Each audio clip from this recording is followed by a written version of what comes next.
Hello everyone. आज की video में देखेंगे समाजशास्त्र का बीपीएससी 3 2.0 का प्रीवियस ईयर क्वेश्चन, जिससे आप एक आइडिया लगा सकते हो कि आपके एग्जाम में कैसे सवाल पूछे जाते हैं। और इससे एक फ़ायदा और होता है कि मैक्सिमम चांसेस होते हैं कि 20 से 30% कि आपके एग्जाम में सेम टू सेम सवाल आपके पेपर में देखने को मिलता है। तो आज हम 2.0 का कर रहे हैं। कल मेरी कोशिश रहेगी कि आपका बीपीएससी 3 1.0 का प्रीवियस ईयर क्वेश्चन हम कंप्लीट करें। तो लगातार 2 दिन आपका प्रीवियस ईयर क्वेश्चन हम कंप्लीट करने वाले हैं, तो वीडियो को लाइक और चैनल को ज़रूर सब्सक्राइब कर लीजिएगा। और हमने पहले ही आपका बिहार स्टेट का सोशियोलॉजी पेपर का प्रीवियस ईयर क्वेश्चन हमने कंप्लीट कर लिया। अगर आपने वो वीडियो नहीं देखा है, तो आप जाकर वीडियो के प्लेलिस्ट में या मैं डिस्क्रिप्शन बॉक्स में उसका लिंक शेयर कर दूँगा। आप जाकर उस प्रीवियस ईयर क्वेश्चन को ज़रूर देखना। अगर आप ये 3 प्रीवियस ईयर क्वेश्चन कंप्लीट कर लेते हो, यकीन मानो आपका 20 से 30% क्वेश्चन आपके पेपर में सेम टू सेम देखने को मिल सकता है या सेम पैटर्न पे आने की चांसेस काफ़ी ज़्यादा होती है। तो चलिए शुरू करते हैं, लेकिन उससे पहले आपको बता दें कि अगर आप सोशियोलॉजी पेपर 2 की तैयारी कर रहे हो, तो अभी भी आपके पास प्रॉपर टाइम है, इसका नोट्स ले सकते हो, जिसमें आपको 1000 प्लस क्वेश्चन आंसर साथ में हिंदी में आसान भाषा में व्याख्या सहित दिया जा रहा है, जिससे आप कंप्लीट करके आपके अंदर एक कॉन्फिडेंट आएगा, क्योंकि आप इतना क्वेश्चन प्रैक्टिस ऑलरेडी कर चुके होंगे। और आप एनसीईआरटी का भी प्रैक्टिस सेट ले सकते हो, चैप्टर वाइज क्लास 11 और क्लास 12 का। आज की वीडियो में आपको पता चलेगा कि पिछली बार एनसीईआरटी क्लास 11 और क्लास 12 से कितने क्वेश्चन पूछे गए थे। ये सब कुछ मिल सकता है सिर्फ 251 में, जो आपके पॉकेट मनी और डेली खर्चे से काफ़ी कम रेट में दिया जा रहा है। लेने के लिए आप मुझे इस नंबर पे व्हाट्सएप कर सकते हो, साथ में आपको गाइड भी किया जाएगा कि कैसे आप अपना पेपर फर्स्ट अटेम्प्ट में क्वालिफाई कर सकते हो। जैसे मैंने अपना स्टेट और बीपीएससी पेपर क्वालिफाई किया है, उस एक्सपीरियंस के बेस पे मैं आपको गाइड करूँगा कि आप भी फर्स्ट अटेम्प्ट में पेपर क्लियर कर सकते हो। बाकी डिटेल्स के लिए आप मेरे पर्सनल व्हाट्सएप नंबर पे मैसेज कर सकते हो। तो चलिए शुरू करते हैं आज का पहला क्वेश्चन। पहला क्वेश्चन है, समाजशास्त्र एक शिल्प है, ये किसका कथन है? ये सवाल हमने एनसीईआरटी क्लास 11 में कंप्लीट किया हुआ है। आप जाकर 1 से 2 दिन का पहले का वीडियो आपने देखा होगा, तो ये सवाल हमने एनसीईआरटी में कंप्लीट करा हुआ है। पहला ऑप्शन है सी राइस मिल्स, एलेक्स हर्बर्ट, या ऑप्शन डी है उपरोक्त में से एक से अधिक, या ऑप्शन ई है उपरोक्त में से कोई नहीं। ध्यान दीजिएगा, जो भी मैं आंसर बताऊंगा आपके ऑफिशियल आंसर होगा। कोई भी आंसर मैं अपने मन से नहीं बताने वाला। अगर कोई आंसर गलत हो चाहे सही हो, ये सब आपके बीपीएससी आयोग का जो ऑफिशियल आंसर होगा उसे मैं टिक आउट करूंगा। तो इसका राइट आंसर ऑप्शन ई होगा, सी राइट मिल्स। अगला क्वेश्चन है, समाज के लिए गेसाल शब्दावली का प्रयोग किसके द्वारा किया गया था? ये सवाल काफ़ी इंपॉर्टेंट है। ये सवाल आपके बिहार स्टेट में भी सेम पैटर्न में सवाल पूछे गए थे। इसलिए मैंने कहा था कि चाहे बिहार स्टेट हो चाहे बीपीएससी हो, हर बार आपके सवाल मैच करते हैं दोनों एग्जाम में। पहला ऑप्शन है मैकआइवर, टीबी बुटमोर, एफ टॉनिस, एक से अधिक, या ऑप्शन ई है उपरोक्त में से कोई नहीं। तो इसका राइट आंसर ऑप्शन सी हो जाएगा। एक समिति में निम्नलिखित में कौन सी विशेषता होती है? पहला ऑप्शन है मूर्तता, प्रतीक, क्षेत्र, एक से अधिक, या उपरोक्त में से कोई नहीं। तो इसका राइट आंसर ऑप्शन ए हो जाएगा। लोगों के समझ जीवन का तरीका क्या कहा जाता है? समुदाय, संस्कृति, धर्म, एक से अधिक, या उपरोक्त में से कोई नहीं। तो याद रखिएगा, लोगों के समझ जीवन का तरीका उसे हम संस्कृति कहते हैं। ये भी सवाल आपके एनसीईआरटी चैप्टर 3 से लिया गया है।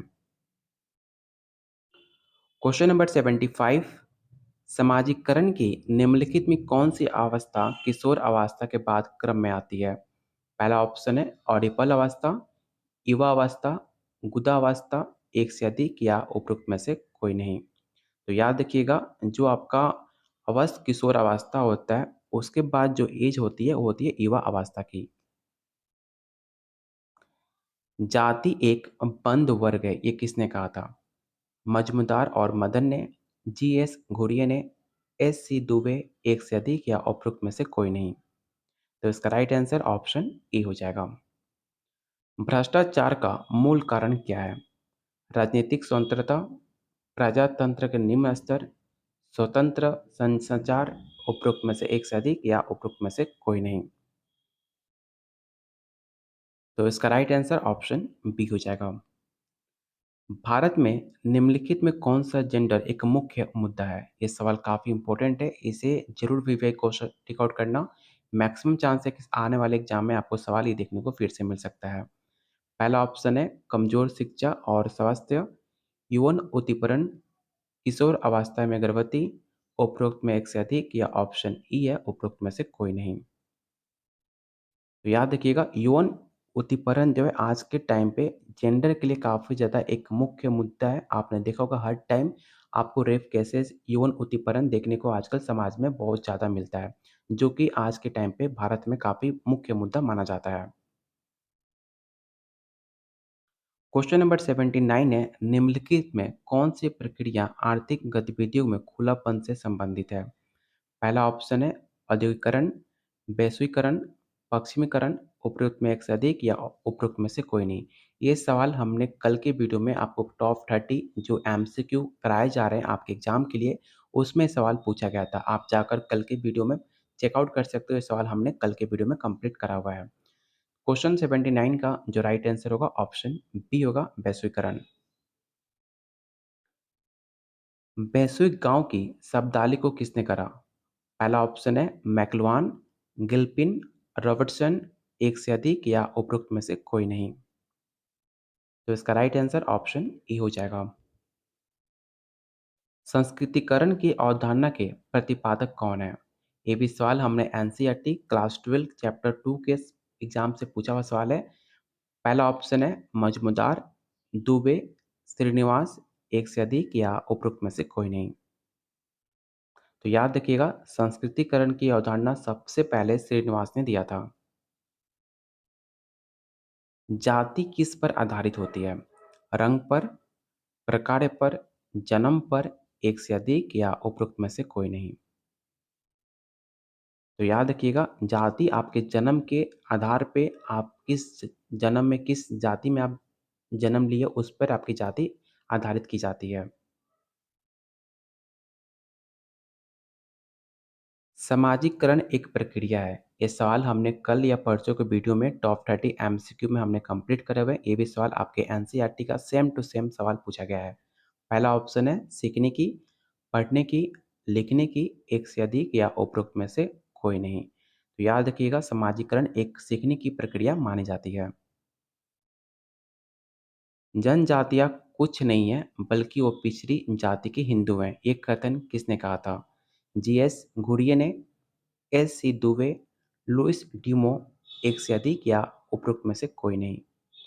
तो ये स्टेटमेंट आपके जीएस घुरिये का दिया गया था जो वो कहते हैं कि जनजातियाँ कुछ नहीं होती हैं, जो भी आपकी पिछड़ी जाति है वो हिंदू थे। सकारात्मक और नकारात्मक संपर्क की अवधारणा का प्रयोग किसने किया? गिलिन, गिटनेस, समनर, एक से अधिक या उपरोक्त में से कोई नहीं। तो इसका राइट आंसर ऑप्शन ए हो जाएगा। समाज का उच्च एवं निम्न इकाइयों के मध्य संस्करण विभाजन क्या कहलाता है? पहला ऑप्शन है सामाजिक अस्थिकरण, सामाजिक विभेदीकरण, सामाजिक समानता, एक से अधिक या उपरोक्त में से कोई नहीं। तो याद रखिएगा क्वेश्चन 86 का जो राइट आंसर होगा ऑप्शन ए होगा सामाजिक अस्थिकरण। अंत समूह और महासमूह की अवधारणा किसने प्रदान की? मैंने आपको पहले भी बता चुका हूँ इंटरनल और एक्सटर्नल ग्रुप के बारे में। इसकी अवधारणा कौन प्रस्तुत करता है आपको ये बताना है। पहला ऑप्शन है समनर, कूले, मैकाइवर, एक से अधिक या उपरोक्त में से कोई नहीं। तो याद रखिएगा इंटरनल ग्रुप और एक्सटर्नल ग्रुप के बारे में सबसे पहले समनर ने बात किया था। परिहास का संबंध किसके मध्य पाया जाता है? देवर भाजी, देवर भाभी, जीजा साली, पित्र और पिता और पुत्र, दो मित्र, एक से अधिक या उपरोक्त में से कोई नहीं। ये सवाल आपके फैमिली एंड रिलेशन जो आपके सिलेबस में मेंशन है उससे ये सवाल पूछा गया है। मैंने ऑलरेडी आपके फैमिली और रिलेशन पे टॉपिक वाइज ऑलरेडी मैंने प्रैक्टिस सेट करा चुका हूँ। अगर आपने वीडियो नहीं देखा है तो आप जाकर वीडियो के प्ले लिस्ट में चेकआउट कर सकते हो। वहाँ पर हमने topic wise practice set already आपके सब्जेक्ट के लिए किए हुए हैं। तो क्वेश्चन 88 का जो राइट आंसर होगा ऑप्शन ए हो जाएगा देवर भाभी या जीजा साली। अगला क्वेश्चन काफ़ी इम्पोर्टेंट है। ये सवाल ऑलरेडी आपके स्टेट में भी पूछा गया था कि जो मनुस्मृति के अनुसार हिंदू विवाह करने की कितनी विधियाँ मानी गई हैं? 6, 8, 4, 1 से अधिक या उपरोक्त में से कोई नहीं। तो याद रखिएगा, टोटल इसकी जो विधियाँ होती हैं 8 होती हैं। Option B. क्वेश्चन नंबर 90, निम्नलिखित में कौन-सी जाति की विशेषता नहीं है? ध्यान से दीजिएगा, यहाँ पर आपसे नहीं पूछा गया है। पहला ऑप्शन है जाति जन्म से निश्चित होती है। जाति के सदस्य अपनी जाति में विवाह करते हैं। विवाह से अनिश्चित होते हैं। उपरोक्त में एक से अधिक या उपरोक्त में से कोई नहीं। तो इसका राइट आंसर ऑप्शन सी हो जाएगा, विवाह से अनिश्चित होते हैं। ये स्टेटमेंट आपका गलत है क्योंकि आपसे नहीं पूछा गया था। और आप लोगों से रिक्वेस्ट है, जितने लोग वीडियो देख रहे हो प्लीज़ वीडियो को लाइक शेयर ज़रूर करना, क्योंकि आपका एक लाइक हमें काफ़ी मोटिवेट करता है आप लोग के लिए ऐसे ही इंपॉर्टेंट एमसीक्यू और जो आप सजेस्ट करते हो वीडियो के लिए उस पे हम वीडियो बनाते ज़रूर हैं। तो प्लीज़ वीडियो को लाइक ज़रूर करना, और अभी तक आपने चैनल को सब्सक्राइब नहीं किया है तो चैनल को ज़रूर सब्सक्राइब कर लेना। और भी कोई आप कोई टॉपिक हो, कोई आपका सजेशन हो तो कमेंट बॉक्स में ज़रूर शेयर किया करो। उस पे हम सजेशन देखकर उस पे हम वीडियो बनाने की काफ़ी हम कोशिश करते हैं। तो क्वेश्चन नंबर 91 है, वर्ग के व्यक्तियों की एक सी सामाजिक परिस्थिति होती है, एक सी व्यवसायिक परिस्थिति होती है, एक सी जीवन शैली होती है, एक से अधिक या उपरोक्त में से कोई नहीं। तो इसका राइट आंसर ऑप्शन ए हो जाएगा। अगला क्वेश्चन काफ़ी मोस्ट और काफ़ी आसान सा क्वेश्चन है। आपको बताना है कि भारत सरकार द्वारा पहला भ्रष्टाचार विरोधी कानून कब पास किया गया? 1950 में, 1947, 1964 या एक से अधिक या उपरोक्त में से कोई नहीं। तो इसका राइट आंसर ऑप्शन बी हो जाएगा, 1947। गांव वापस चलो, ये किसका नारा था? महात्मा गांधी का, पंडित नेहरू का, लाल बहादुर शास्त्री, एक से अधिक या उपरोक्त में से कोई नहीं। तो याद रखिएगा, गांव वापस चलो ये नारा आपके महात्मा गांधी का था। कृषक समाज की अवधारणा को किसने विकसित किया? रॉबर्ट रेडफील्ड ने, मैकिम मैरियट ने, एम एन श्रीनिवास ने, उपरोक्त में एक से अधिक या उपरोक्त में से कोई नहीं। तो इसका राइट आंसर ऑप्शन ए हो जाएगा, रॉबर्ट रेडफील्ड।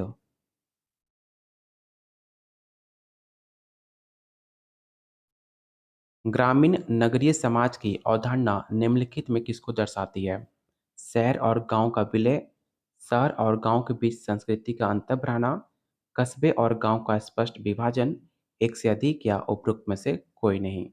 तो इसका राइट आंसर ऑप्शन ए हो जाएगा, शहर और गांव का विलय।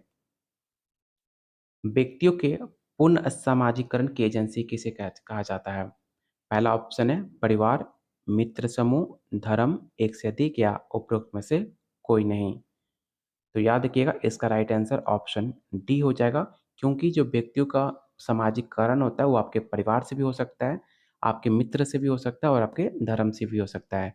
इसलिए इसका जो राइट आंसर होगा ऑप्शन डी होगा, एक से अधिक। लिंग किस रचना होती है? क्या वह सामाजिक रूप से होती है, यौनिक रूप से होती है, जैविक रूप से होती है, एक से अधिक होती है या उपरोक्त में से कोई नहीं? ये सवाल काफ़ी ज़्यादा इम्पोर्टेंट है और इसमें मैक्सिमम लोग गलती करते हैं, क्योंकि लिंग की संरचना बहुत सारे जगह पे आपने जैविक टिक आउट किया होगा। क्यों जैविक टिक आउट करते हो? क्योंकि यहाँ पर लिंग जो है आपका हिंदी में जो लिंग लिखा होता है उसको लेकर काफ़ी ज़्यादा कन्फ्यूजन होता है। एक होता है सेक्स और एक होता है जेंडर, ठीक है? दोनों का जो हिंदी होता है, हम हिंदी में उसको लिंग ही लिखते हैं। जब बात की जाए आपके सेक्स को लेकर, तो सेक्स आपका एक जैविक होता है, बायोलॉजिकल टर्म है, लेकिन जो जेंडर है, वो जेंडर एक लिंग की संरचना मानी जाती है, जो कि आपके सामाजिक रूप से इसकी विकसित की जाती है। समाज में जेंडर को बहुत ज़्यादा बढ़ा-चढ़ाकर लड़का-लड़की को काफ़ी ज़्यादा डिवाइड किया जाता है, जो कि एक समाज की देन है। इसलिए इसका जो राइट आंसर होगा ऑप्शन आपका ए हो जाएगा। जब भी आपका लिंग वर्ड लिखा हो हिंदी में, तो ज़रूर इसका इंग्लिश वर्ड देख लेना कि इंग्लिश में सेक्स लिखा हुआ है कि जेंडर लिखा हुआ है। जब जेंडर लिखा होगा तो आँख बंद करके सामाजिक टिक आउट करना, और सेक्स लिखा हो तो आप जैविक रूप जैसे कि बायोलॉजिकल, ठीक है? बायोलॉजिकल टर्म होता है सेक्स, जो कि आपके बायोलॉजिकल वो नेचुरल होता है, उसमें आपका ना समाज का ना आना आपका कोई हक होता है उस पे, ठीक है? तो ये 2 मेजर डिफरेंट है, इसको लेकर आप हमेशा याद रखना। हिंदी को देखकर आप कोई भी क्वेश्चन का आंसर टिक आउट नहीं कर सकते हो, जबकि एक बार इंग्लिश में क्वेश्चन ज़रूर रीड करना चाहिए, क्योंकि जो भी क्वेश्चन हिंदी में होता है, वो इंग्लिश से हिंदी ट्रांसलेट किया जाता है और बहुत सारे ऐसे वर्ड होते हैं, जो हिंदी में एक अलग मीनिंग निकल जाता है ट्रांसलेट करने पे। तो इसलिए आप लोग इंग्लिश के क्वेश्चन ज़रूर रीड कीजिएगा, क्योंकि इंग्लिश आपका मेन लैंग्वेज माना जाता है किसी भी एग्ज़ाम के लिए। तो इस क्वेश्चन नंबर 97 का जो राइट आंसर होगा ऑप्शन ए हो जाएगा। क्वेश्चन नंबर 98, समाज शास्त्र नाम कब दिया गया? ये सवाल हमने एनसीईआरटी स्टार्टिंग क्लास 11 में जब आप पढ़ोगे पहला चैप्टर, उसी में साफ-साफ मेंशन है कि समाज शास्त्र का नाम कब दिया गया? 1938 में, 1838, 1736, एक से अधिक या उपरोक्त में से कोई नहीं। तो इसका राइट आंसर ऑप्शन बी हो जाएगा 1838। निम्नलिखित में कौन-सा समाजशास्त्र के उद्भव का प्रमुख कारण नहीं माना जाता? पहला ऑप्शन है राजनीतिक क्रांति, वैश्वीकरण, प्रबंधन काल, एक से अधिक या उपरोक्त में से कोई नहीं। तो इसका राइट आंसर ऑप्शन बी हो जाएगा वैश्वीकरण, क्योंकि आपसे नहीं पूछा गया था। इच्छित और मान्यता प्राप्त दिशा में परिवर्तन क्या कहलाता है? उद्विकास, क्रांति, प्रगति, एक से अधिक या उपरोक्त में से कोई नहीं। तो याद रखिएगा, जो आपका इच्छित होता है और मान्यता प्राप्त दिशा में जो परिवर्तन जो भी आपके होते हैं, उसे हम प्रगति के नाम से जानते हैं। प्राइमरी ग्रुप की अवधारणा किसने दी? आपको पता होगा, मैंने कई बार आपको बता चुका हूँ कि 2 आपकी समूह होती है, एक होती है प्राइमरी और दूसरा होता है सेकेंडरी। तो आपको बताना है कि प्राइमरी ग्रुप की अवधारणा सबसे पहले किसने प्रस्तुत की थी? पहला ऑप्शन है लुनबर्ग, समनर, कूले, एक से अधिक या उपरोक्त में से कोई नहीं। तो इसका राइट आंसर ऑप्शन सी हो जाएगा कूले। ये सवाल काफ़ी इंपॉर्टेंट है, इसे विवेक क्वेश्चन टिक आउट कर लेना। ये सवाल स्टेट हो चाहे बीपीएससी, दोनों एग्जाम में पूछा जा सकता है, क्योंकि ये सवाल काफ़ी बार अदर स्टेट में पूछे जा चुके हैं। अगला क्वेश्चन है, निम्नलिखित में कौन सी वैज्ञानिक पद्धति की विशेषता नहीं है? निश्चयता, सत्यशीलता, व्यक्तिनिष्ठा, एक से अधिक या उपरोक्त में से कोई नहीं। तो इसका राइट आंसर ऑप्शन सी हो जाएगा। अगला क्वेश्चन है, समाजशास्त्र एक विज्ञान है क्योंकि इसमें उपयोग होते हैं सांख्यिकी पद्धति, तुलनात्मक, वैज्ञानिक, उपरोक्त में से एक से अधिक या उपरोक्त में से कोई नहीं। इसमें मैक्सिमम लोग गलती करते हो। ठीक है, तो ध्यान से सारे को ऑप्शन को ध्यान से देखना और बताओ इसका राइट आंसर क्या हो सकता है। तो इसका राइट आंसर ऑप्शन डी होगा, एक से अधिक। निम्नलिखित में कौन-सा एक समिति का उदाहरण है? पहला ऑप्शन है एक श्रमिक संघ, एक गाँव, एक जाति, एक से अधिक या उपरोक्त में से कोई नहीं। तो जितने लोग आंसर डी टिक आउट कर रहे हो, सबका आंसर गलत है, क्योंकि इसका जो बीपीएससी ने इसका जो राइट आंसर माना था, ऑप्शन ए माना था, एक श्रमिक संघ। सांस्कृतिकरण भारतीय समाज में परिवर्तन की किस प्रक्रिया को दर्शाती है? पहला ऑप्शन है राजनीतिक परिवर्तन को, धार्मिक परिवर्तन, सांस्कृतिक परिवर्तन, एक से अधिक या उपरोक्त में से कोई नहीं। तो इसका राइट आंसर ऑप्शन सी होगा, सांस्कृतिक परिवर्तन। टोटल 150 क्वेश्चन है, अभी तक हमने 105 क्वेश्चन कंप्लीट कर लिए हैं। इसके बाद अभी तक हमने 45 क्वेश्चन और कंप्लीट करने हैं, क्योंकि आपको पता होगा कि आपके बीपीएससी में 80 क्वेश्चन पूछे जाते हैं। ठीक है, जो अभी तक हमने 35 क्वेश्चन कंप्लीट कर लिए और हमें 45 क्वेश्चन कंप्लीट करने हैं। अगला क्वेश्चन है, संयुक्त परिवार को कौन सा कारक परिवर्तन कर रहा है? पहला ऑप्शन है धर्म, जाति, पश्चिमीकरण, एक से अधिक या उपरोक्त में से कोई नहीं। तो इसका जो राइट आंसर होगा ऑप्शन सी होगा, पश्चिमीकरण। हिंदू विवाह एक धार्मिक संस्कार है, ये कथन किसका है? ये सवाल काफ़ी इंपॉर्टेंट है। प्रेजेंट में सवाल आपके यूपी में भी पूछा गया था।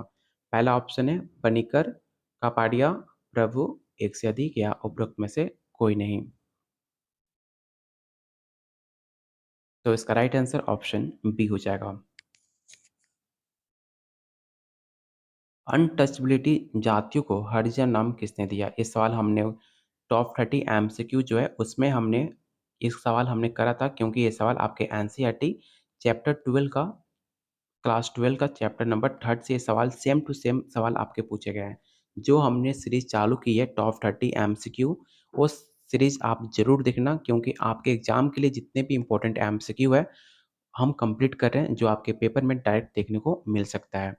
तो याद रखिएगा, क्वेश्चन नंबर 108 का जो राइट आंसर हो जाएगा ऑप्शन बी। पहली बार हरिजन नाम आपके महात्मा गांधी ने दिया था। मैक्सिमम लोग इसका answer doctor Ambedkar tick out करते हो, जो कि गलत है। 5 ऋण किस धर्म से संबंधित है? जैन से, बौद्ध धर्म, हिंदू धर्म, एक से अधिक या उपरोक्त में से कोई नहीं। तो काफ़ी आसान क्वेश्चन है, आपको पता होगा कि 5 ऋण जो होते हैं वो हमारे हिंदू धर्म से संबंधित है। मुस्लिम विवाह एक पवित्र बंधन है, एक समझौता है, जन्म जन्मांतर का बंधन है, एक से अधिक या उपरोक्त में से कोई नहीं। तो याद रखिएगा, मुस्लिम विवाह एक समझौता माना जाता है, इसीलिए आपने देखा होगा जब भी मुस्लिमों का शादी होता है, उसमें जो भी आप दहेज देते हो, चाहे कुछ भी एक्सचेंज होता है आमने-सामने से, उसके एक नोटबुक में इसे मेंशन किया जाता है, जिससे कि वो एक समझौता के नाम से जाना जाता है कि अगर आपका डिवोर्स होता भी है, तो आप शायद उसे आप रिटर्न आपको करना पड़ता है। इसलिए मुस्लिम विवाह एक समझौता माना जाता है। इसका राइट आंसर ऑप्शन बी होगा। मुस्लिम विवाह कितने प्रकार के होते हैं? 2, 3, 4, 1 से अधिक या उपरोक्त में से कोई नहीं। तो याद रखिएगा, मुस्लिम विवाह आपके 3 प्रकार के माने जाते हैं।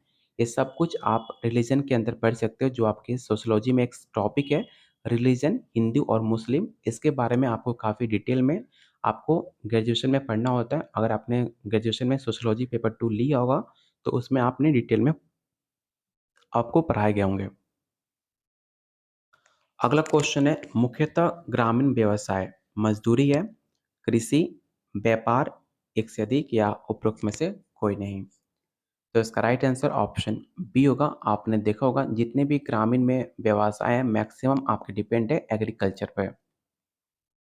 सर्वेक्षण क्या है? अनुसाधन का दर्शन शास्त्र, अनुसाधन का प्रारूप, तथ्य संकलन की प्रवृत्ति, एक से अधिक या उपरोक्त में से कोई नहीं।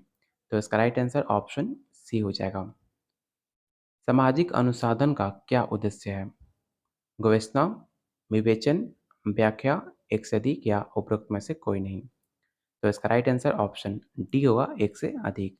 और जो अभी तक वीडियो को लाइक नहीं किया हो, प्लीज़ फिर से आप लोगों से रिक्वेस्ट है कि वीडियो को लाइक ज़रूर कीजिए, क्योंकि इतना मेहनत, इतना एफर्ट लगाने में हमें काफ़ी मेहनत लगती है। तो अगर आप वीडियो को लाइक करते हो, तो हमें काफ़ी एनर्जी मिलती है आप लोग के लिए डेली ऐसी और ज़्यादा मेहनत करने के लिए। अगला क्वेश्चन है, निम्नलिखित में किसका वैज्ञानिक पद्धति में कोई स्थान नहीं है? ये सवाल काफ़ी ज़्यादा इम्पोर्टेंट है। पहला ऑप्शन है अवलोकन, तथ्य, मूल्य निर्णय, एक से अधिक या उपरोक्त में से कोई नहीं। तो इसका राइट आंसर ऑप्शन सी हो जाएगा, मूल्य निर्णय। सामाजिक अनुसाधन कौन सा नहीं है? नियंत्रित, अनुभविक, अनियोजित, एक से अधिक या उपरोक्त में से कोई नहीं। तो इसका राइट आंसर ऑप्शन सी होगा, अनियोजित। भारतीय समाज में अल्पसंख्यक समूह कौन-सा है? ये सवाल मोस्ट इम्पोर्टेंट है, ये सवाल फिर से आपके पेपर में देखने को मिल सकता है। पहला ऑप्शन है मुस्लिम, सिख, ईसाई, एक से अधिक या उपरोक्त में से कोई नहीं। तो याद रखिएगा, इसका राइट आंसर ऑप्शन डी होगा, एक से अधिक। क्योंकि आपने देखा होगा भारतीय समाज में ईसाई और सिख हो, इसकी जो अल्पसंख्यक है काफ़ी ज़्यादा आपको समूह में देखने को मिलता है। अगला क्वेश्चन, निम्नलिखित में कौन-सी घरेलू हिंसा नहीं है? पुत्र के साथ दुर्व्यवहार, पत्नी के साथ दुर्व्यवहार, पत्नी को पीटना, एक से अधिक या उपरोक्त में से कोई नहीं। तो याद रखिएगा, पुत्र के साथ अगर आप कोई दुर्व्यवहार करते हो, तो कोई भी इसे घरेलू हिंसा नहीं माना जाता। इसलिए इसका राइट आंसर ऑप्शन ए हो जाएगा। निम्नलिखित में कौन सी विशेषता वैश्वीकरण की मानी जाती है? पहला ऑप्शन है नगरीकरण, पश्चिमीकरण, विश्व संस्कृति, एक से अधिक या उपरोक्त में से कोई नहीं। तो इसका राइट आंसर ऑप्शन सी होगा, विश्व संस्कृति। राजनीतिक व्यवस्था का कौन-सा प्रकार बोलने और प्रदर्शन की स्वतंत्रता को गारंटी देता है? पहला ऑप्शन है तानाशाही, प्रजातंत्र, एकतंत्र, एक से अधिक या उपरोक्त में से कोई नहीं। तो याद रखिएगा, प्रजातंत्र में आपको बोलने का हक दिया जाता है, आपको प्रदर्शन करने का हक दिया जाता है। ठीक है, इसका राइट आंसर ऑप्शन बी हो जाएगा। वो परिवार जिसमें पति, पत्नी और अविवाहित बच्चे हो उसे हम क्या कहते हैं? पहला ऑप्शन है एकाकी परिवार, विस्तारित परिवार, संयुक्त परिवार, एक से अधिक या उपरोक्त में से कोई नहीं। ये भी सवाल आपके एनसीईआरटी क्लास 11 चैप्टर 5 का डिट्टो सवाल पूछा गया आपके पेपर में। तो क्वेश्चन 121 का जो राइट आंसर हो जाएगा ऑप्शन ए एकाकी परिवार। एक पुरुष का एक स्त्री से विवाह क्या कहलाता है? समूह विवाह कहलाता है, एक विवाह कहलाता है, बहुपति विवाह कहता है या एक से अधिक या उपरोक्त में से कोई नहीं। याद रखिएगा, बहुपति विवाह उसे कहते हैं जब एक स्त्री हो और उसके 5-10 हस्बैंड हो, उसे कहा जाता है बहुपति विवाह। लेकिन जब एक पुरुष एक ही स्त्री से विवाह करता है तो उसे हम एक विवाह के नाम से जानते हैं। ऑप्शन बी इसका राइट आंसर होगा। कौन सी संस्था अभिवृत्तियों के निर्माण के लिए प्रकार्य को पूरा करती है? पहला ऑप्शन है धर्म, शिक्षा, परिवार, एक से अधिक या उपरोक्त में से कोई नहीं। तो इसका राइट आंसर ऑप्शन डी हो जाएगा एक से अधिक। धर्म का सृजनात्मक पक्ष क्या है? पहला ऑप्शन है मानसिक शांति, सामाजिक नियंत्रण, व्यक्तित्व का एकीकरण, एक से अधिक या एक से कोई नहीं। तो क्वेश्चन 124 का जो राइट आंसर हो जाएगा ऑप्शन डी होगा एक से अधिक।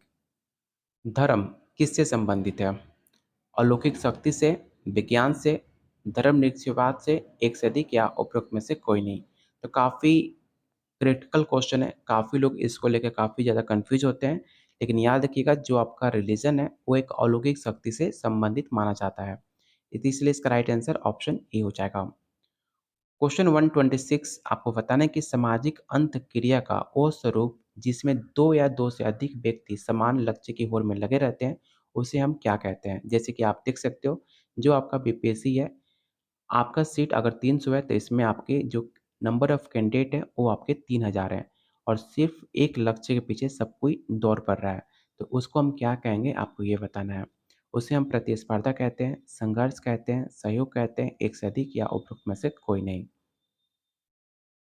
तो इसका राइट आंसर ऑप्शन ए हो जाएगा प्रतिस्पर्धा। निम्नलिखित में कौन-सा सामाजिक परिवर्तन का कारक नहीं है? पहला ऑप्शन है वनों की कटाई, सैन्य आक्रमण, व्यापार परी, उपरोक्त में से एक से अधिक या उपरोक्त में से कोई नहीं। तो क्वेश्चन 127 का जो राइट आंसर होगा उपरोक्त में से कोई नहीं। नातेदारी रीति जिसमें बुआ की विशेष भूमिका होती है उसे हम क्या कहते हैं? ये सवाल काफ़ी इंपॉर्टेंट है। पहला ऑप्शन है कोविड, एमिटेट, मातुल्य या एक से अधिक या उपरोक्त में से कोई नहीं। तो याद रखिएगा जो आपके फ़ादर की जो बहन होती हैं, अगर आप उसके थ्रू जब बात करते हो, तो उसे कहा जाता है पितृ सवेत्र जिसे इंग्लिश में एमिटेट मतलब फ़ादर के रिलेशन से जो भी आपके रिलेशन बनते हैं, उसे हम एमिटेट कहते हैं। तो इसका राइट आंसर ऑप्शन बी हो जाएगा। अगला क्वेश्चन है निम्नलिखित में कौन-सी जनजातियों की आर्थिक समस्या है? पहला ऑप्शन है बेरोज़गारी, अल्पकारी कृषि, भूमि आधिपत्य की समस्या, एक से अधिक या उपरोक्त में से कोई नहीं। तो इसका राइट आंसर ऑप्शन डी हो जाएगा एक से अधिक। निम्नलिखित में कौन सी सामाजिक संस्था प्रतिस्पर्धा की भावना को प्रोत्साहित करती है? धर्म, शिक्षा, परिवार, एक से अधिक या एक से कोई नहीं। तो इसका राइट आंसर ऑप्शन बी हो जाएगा शिक्षा। क्वेश्चन नंबर 131 और अभी तक हमने टोटल 20 क्वेश्चन और बचे हुए हैं, बस आप वीडियो पे बने रहना। और अभी तक जिन्होंने लाइक नहीं किया तो फिर से आप लोगों से रिक्वेस्ट है कि वीडियो को लाइक ज़रूर कीजिएगा।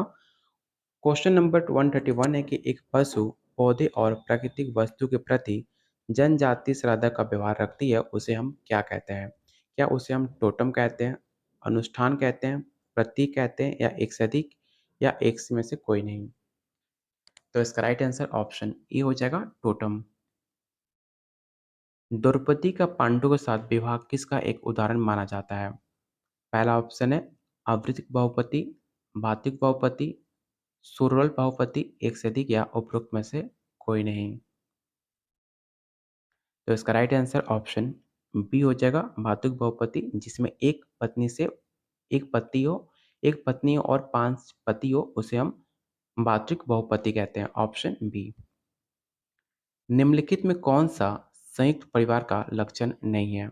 पहला ऑप्शन है पीढ़ियों की गहराई, सामान्य रसोई, व्यक्तिगत उपलब्धि पर बल, उपरोक्त में से एक से अधिक या उपरोक्त में से कोई नहीं। तो जो भी आपके अगर संयुक्त परिवार को आप हिस्सा अगर हो गए तो आप आसानी से इसका आंसर बता सकते हो कि इसका राइट आंसर ऑप्शन ए हो जाएगा। क्वेश्चन 134 आपको बताना है कि फैक्ट्री के मालिक एवं फैक्ट्री के कर्मचारी के बीच संघर्ष एक किसका उदाहरण माना जाता है? पहला ऑप्शन है वर्ग संघर्ष का, जाति संघर्ष का, प्रजाति संघर्ष का, एक से अधिक या उपरोक्त में से कोई नहीं। तो इसका राइट आंसर ऑप्शन ई हो जाएगा वर्ग संघर्ष का। निम्नलिखित में कौन सी विशेषता जाति व्यवस्था और वर्ग व्यवस्था में सामान्य है? तो पहला ऑप्शन है सामाजिक आस्तीकरण की व्यवस्था, सामाजिक विविधीकरण की व्यवस्था, अर्जित परिस्थिति व्यवस्था सदस्य या उपरोक्त में से एक से अधिक या एक से कोई नहीं।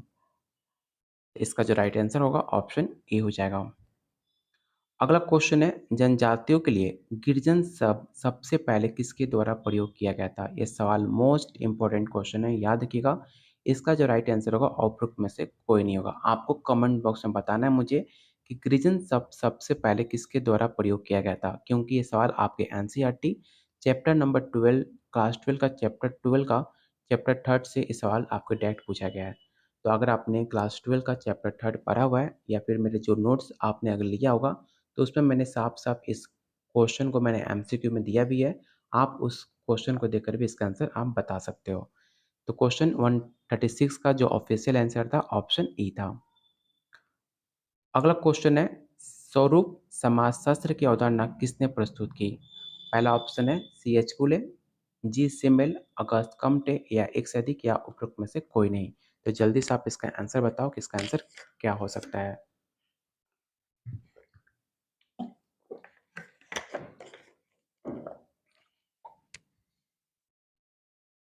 तो इसका राइट आंसर ऑप्शन बी होगा, जी. सिमेल। निम्नलिखित में कौन सी एक प्राथमिक संबंधी नहीं है? मतलब आपको बताना है कि प्राइमरी रिलेशन नहीं माना जाता। पति पत्नी, चाचा, भाई बहन, एक से अधिक या उपरोक्त में से कोई नहीं। तो याद रखिएगा जो आपके चाचा हैं वो आपके प्राइमरी में नहीं आएंगे, उसे हम सेकेंडरी रिलेशन में काउंट करते हैं। प्राइमरी में आपका पति पत्नी भाई बहन ये सब शामिल हो जाते हैं, लेकिन सेकेंडरी में आपके चाचा चाची आते हैं। किसने कहा समाज सामाजिक संबंधों का जाल है? ये काफ़ी फेमस स्टेटमेंट है, इसे याद रखिएगा। स्पेशली बिहार स्टेट और बीपीएससी में दोबारा दोबारा पूछा भी जा सकता है। पहला ऑप्शन है गिलिन, एम एच जॉनसन, मैकआइवर और पेज, एक से अधिक या उपरोक्त में से कोई नहीं। तो इसका राइट आंसर ऑप्शन सी हो जाएगा। अगला क्वेश्चन है किसने कहा संस्कृति पर्यावरण का एक मानव निर्मित भाग है? पहला ऑप्शन है A L Kroeber, M J Herskovits, Ralph Linton, एक से अधिक या उपरोक्त में से कोई नहीं। तो इसका राइट आंसर ऑप्शन बी हो जाएगा। अगला क्वेश्चन है संस्कृति प्रतिमान की अवधारणा को किसने प्रतिपादित किया? पहला ऑप्शन है Root, S C Dubey, Tylor, एक से अधिक या उपरोक्त में से कोई नहीं। तो इसका राइट आंसर ऑप्शन ए हो जाएगा। अगला क्वेश्चन है सामाजिक संस्तरण का आधार किस पे है? सामाजिक असमानता पे, सामाजिक सामंजस्य पे, सामाजिक समझौता पर या उपरोक्त में से एक से अधिक या उपरोक्त में से कोई नहीं। तो इसका राइट आंसर ऑप्शन ए हो जाएगा सामाजिक असमानता। क्वेश्चन 143 किसने कहा विज्ञान का संबंध पद्धति से है ना कि विशेष सामग्री से? ये काफ़ी फेमस स्टेटमेंट है। मैंने आपको प्रैक्टिस सेट जब कराता हूँ तो मैंने आपको बताया भी था कि स्टेटमेंट से आपके प्रीवियस ईयर क्वेश्चन में 10 से 12 सवाल पूछे गए थे और आपने खुद आज देख भी लिया कि 10-12 क्वेश्चन आपके स्टेटमेंट से हैं। इसीलिए मैं आपके जो भी प्रैक्टिस सेट कराता हूँ उसमें स्टेटमेंट से 2 से 3 सवाल इसलिए इंक्लूड करता हूँ कि आपके आने वाले एग्जाम में ये सवाल आपके पेपर में देखने को मिल सकता है। तो क्वेश्चन 143 का जो राइट आंसर होगा ऑप्शन ए होगा स्टुअर्ट चेज। अगला क्वेश्चन निम्नलिखित में कौन सा सेकेंडरी समूह का उदाहरण है? पहला ऑप्शन है पड़ोस, शहर, मित्र समूह, एक से अधिक या उपरोक्त में से कोई नहीं।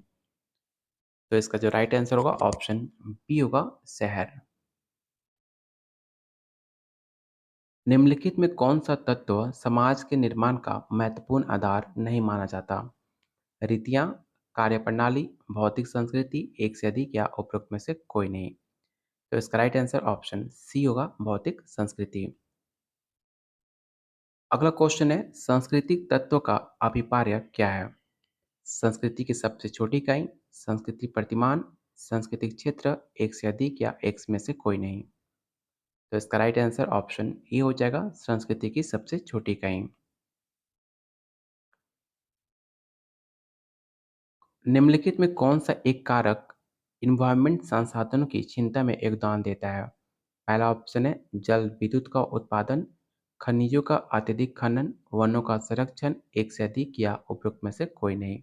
तो 147 का जो राइट आंसर होगा ऑप्शन बी होगा, खनिजों का अत्यधिक खनन।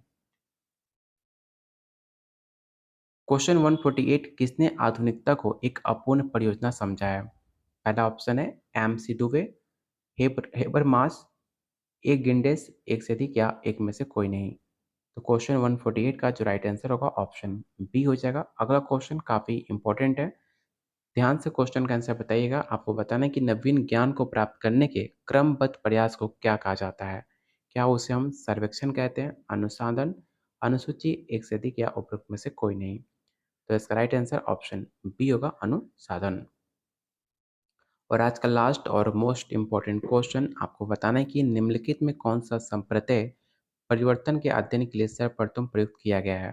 पहला ऑप्शन है पश्चिमीकरण, ब्राह्मीकरण, संस्कृतिकरण, एक से अधिक या उपरोक्त में से कोई नहीं। तो इसका राइट आंसर ऑप्शन बी होगा, ब्राह्मीकरण। तो ये रहा आपका बीपीएससी 3 2.0 का प्रीवियस ईयर क्वेश्चन, जो काफ़ी इंपॉर्टेंट है आपके आने वाले एग्जाम के लिए। कल के वीडियो में हम बीपीएससी 3 1.0 का प्रीवियस ईयर क्वेश्चन कंप्लीट करेंगे। उसके बाद आपका जितने भी प्रीवियस ईयर क्वेश्चन है, चाहे आपका स्टेट हो, चाहे आपका बीपीएससी 2.0 और 1.0, उसे हम कल कंप्लीट कर लेंगे। अगर आप प्रीवियस ईयर क्वेश्चन कंप्लीट बना लेते हो तो आपके आने वाले एग्जाम में 20 से 30% सेम क्वेश्चन आपके पेपर में देखने को मिलता है। तो ज़रूर प्रीवियस ईयर क्वेश्चन अटेम्प्ट करके ज़रूर जाना, इससे आपको बहुत ज़्यादा फ़ायदा होगा। और उम्मीद करता हूँ आपको वीडियो पसंद आई होगी, तो प्लीज़ वीडियो को लाइक और शेयर ज़रूर करना, क्योंकि आपका एक लाइक हमें काफ़ी मोटिवेट करता है आप लोग के लिए और ज़्यादा मेहनत करने के लिए। अगर आप इसका पेड नोट्स लेना चाहते हो, जिसके अंदर आपको सिर्फ 251 के अंदर 1000 प्लस क्वेश्चन आंसर और आसान भाषा में व्याख्या सहित दिया जा रहा है, जिससे आप बेटर प्रैक्टिस करके आप अपने अंदर एक कॉन्फिडेंट बिल्ड कर सकते हो। क्योंकि जब एग्ज़ाम पास में होता है तो आपको मैक्सिमम क्वेश्चन उस टाइम प्रैक्टिस करना चाहिए। थ्योरी आपको नहीं पढ़ना चाहिए जब आपका एग्ज़ाम पास हो। अगर आपका थ्योरी नोट्स भी लेना चाहते हो तो भी आपको मेरे नंबर पे व्हाट्सएप करने के बाद आपको टॉपिक वाइज़ थ्योरी भी आपको शेयर कर दिया जाएगा। अगर आप इसका एनसीईआरटी चैप्टर वाइज़ क्लास 11-12 का एमसीक्यू क्वेश्चन लेना चाहते हो, जो काफ़ी ज़्यादा मोस्ट इम्पोर्टेंट है, एनसीईआरटी इसे इसके बिना आप कोई भी पेपर देने मत जाना, क्योंकि आपने देखा होगा सोशियोलॉजी में मैक्सिमम सवाल आपके एनसीईआरटी से पूछा गया है। और एनसीईआरटी आपका बीपीएससी भी साफ-साफ बोलता भी है कि एनसीईआरटी उसका बेस है आपके एग्ज़ाम में क्वेश्चन पूछने का। तो एनसीईआरटी ज़रूर कंप्लीट कीजिएगा, आपके एग्ज़ाम के लिए काफ़ी ज़्यादा बेनिफिशियल है।